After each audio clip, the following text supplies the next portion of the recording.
ഹക്കത്ത് പൂത്തൊരു ഈന്തമരത്തിലെ ഓരിലയായെങ്കിൽ ഹക്കത്ത മുഹമ്മദ് നടക്കൊണ്ട വഴിയിലെ മൺതരിയായെങ്കിൽ.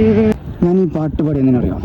ഈ ചുട്ടുപൊള്ളുന്ന വെയിലത്ത് എന്താ ഈത്തപ്പഴത്തിൻ്റെ തൈല് ഈത്തപ്പഴം പൊടിച്ചിട്ടുള്ള കാണിക്കാം. ഏകദേശം അടുത്ത മാസം ആകുമ്പോഴേക്ക് ഈത്തപ്പഴം കഴിക്കാനായി. എല്ലാ തൈലും ഈത്തപ്പഴം പിടിച്ചിട്ടുണ്ട്. ഈത്തപ്പഴത്തിൻ്റെ തൈയാണ്. ചേട്ടാ എങ്ങോട്ടെ നോക്കോളി കാണിക്കാം. ഇതാ കണ്ട കണ്ട ഈത്തപ്പഴം പിടിച്ചിട്ട് അല്ലല്ല റസ്റ്റ് ഈത്തപ്പഴം കണ്ട അതിനെ കെട്ടി വെക്കുന്ന. അടുത്ത മാസത്തേക്ക് നമുക്ക് നോക്കൂലേ അത് ഈത്തപ്പഴല്ലോ. നല്ല ഈ ചൂട് കഴിയുന്നത്. ഇപ്പം ഞങ്ങളുള്ള ഏരിയ ഉണ്ടല്ലോ, ഞങ്ങളുള്ള ഏരിയ ആണ് ഏറ്റവും കൂടുതൽ ഇപ്പോൾ ചൂട്.